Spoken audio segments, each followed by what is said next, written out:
Hey guys, my name is Steve Weinberg, and a couple of months ago I started building and donating some desks for kids and families in need. And I started posting a couple of videos on LinkedIn and some other areas, and some local news stations picked it up and got some pretty good responses. And a lot of people asked me, hey, do you have some instructions that I could follow along to go ahead and build these as well? So today we're going to film a tutorial of how to build a really cool desk in under an hour. So here we go.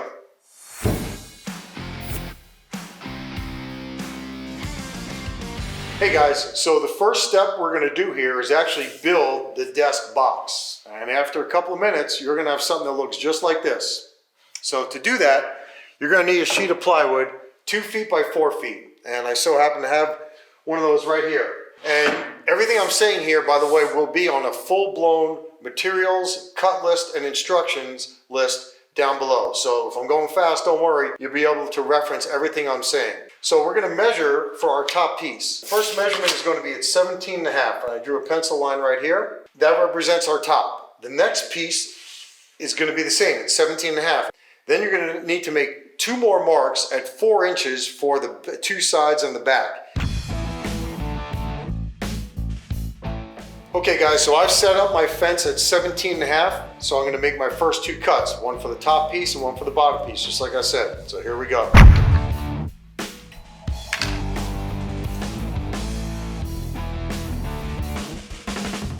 So we've cut our top and bottom, and now we have roughly a piece left over that's 12 3/4 by 24. This is where we'll get our 2 sides and our back. So I've set my fence at 4 inches, and I'm just going to make 3 passes, and then I'll have my 2 sides and my back. So here we go.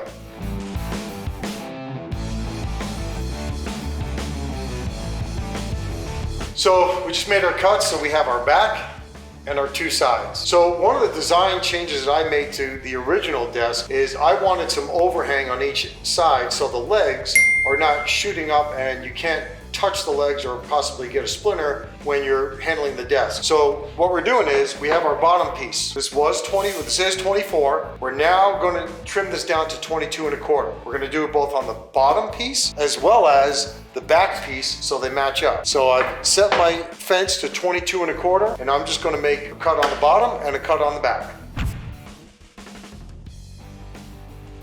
Okay, so after you've cut all your pieces, one thing I'm doing is trying to soften up the sharp edges. But I'll just go perpendicular first, and then I'm just going to do on an angle like a light chamfer or just round over the edge, just to soften it up and take that razor blade effect off. So for the sides, we're going to chamfer or soften up the 2 edges that will be facing the front of the desk. And I'm always an advocate of doing as much sanding as you can before assembly, especially on these edges that meet. It's a hell of a lot easier to do it before assembly versus after.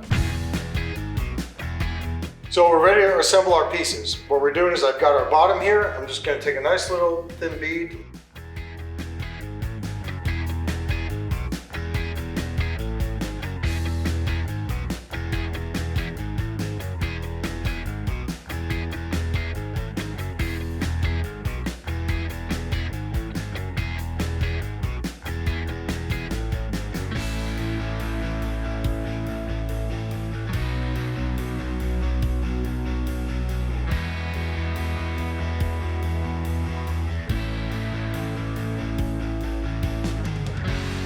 Hey, nothing inside, all good.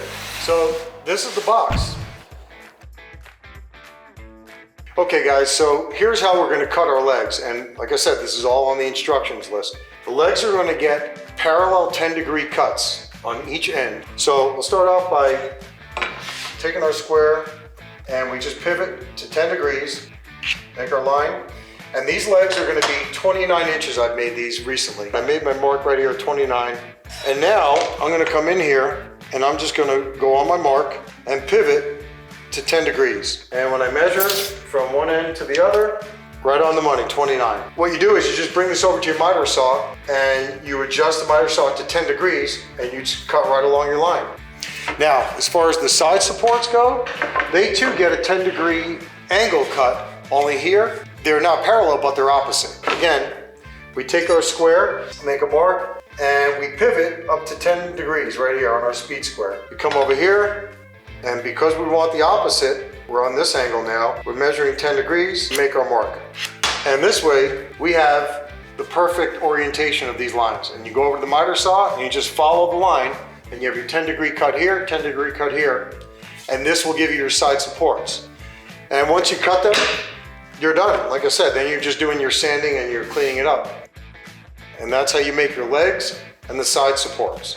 Okay, so we've got our box fully assembled. The glue is dry, we've got our nails in there. So now we're going to assemble the legs and the supports, and we're basically done. We're going to flip the box upside down. I've actually measured in 5 inches from each end, and I've made a pencil mark. I've got my piece right here. I'm going to put some glue right on the, the 3-inch span of it, if you will, and I'm going to set it down, and I'm on my mark. I grab the nail gun. I'm putting 5 nails basically on each one. So now I orient the leg the right way. I'm lined up on my 5-inch pencil mark. And these legs are good, so I'm basically just going to repeat this process on this side. So now we're ready to install our back support and our 2 side supports. What we do is, I measured 7 inches from the bottom of the leg. I made a little pencil mark here, and I went 7 inches down, and I made a pencil mark right here. So now I just take my piece, set it down with some glue, because when you're nailing it, you don't want it to move around. I also softened up the edges here, because I'm making this piece come right to the edge here. And I line it up, it looks good. So what I'm gonna do is just put a little bit of glue on, not a ton.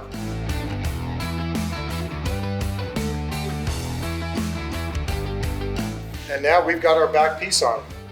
So now, we're going to put the side pieces on. For the side supports, I've quartered about 15.5 inches to cut your pieces. They get a 10-degree cut. And instead of the legs are parallel, these are opposites. So 10 degrees here, 10 degrees here. We're just going to put some glue, obviously, right over here. And I just give it a couple of shots with the nailer, and we're done.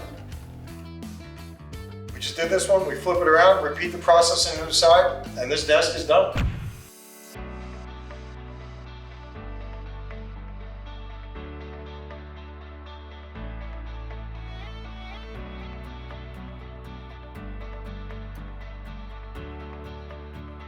Okay, so we're done here with this desk. Jack is kind of a little rambunctious right now. He's tired of doing all the work. Jack was helping us off camera. I don't do anything without him. It's like Uncle Si and his tea jug. Everywhere Si goes, that tea jug goes with him. Same here. So this is the end result. And I think, it's really a neat desk. It's really sturdy. It's portable. It's super lightweight. This thing, you can lift it no problem. And hopefully these kids will, have a lot better time of doing their schoolwork, and it'll help the parents with logistics and everything at home. I've had some people reach out to me from out of state asking for a video and a cut list, and hopefully this will do the trick. And if a bunch of us start doing this, that many more kids will get desks. So with that, we'll sign off, and I'll probably put out some more videos down the line, but I appreciate the time. And I want to thank Jason Greer, who did this masterpiece. All his contact info will be at the bottom of this. I couldn't have done it without his help, and we'll see you guys soon. Take care. And the irony is, sorry Mom, but I have to say it, at best I was probably a strong D as in disastrous student in school, and now I'm building desks for kids to excel and do better at school, so go figure. So that's about it. Take care.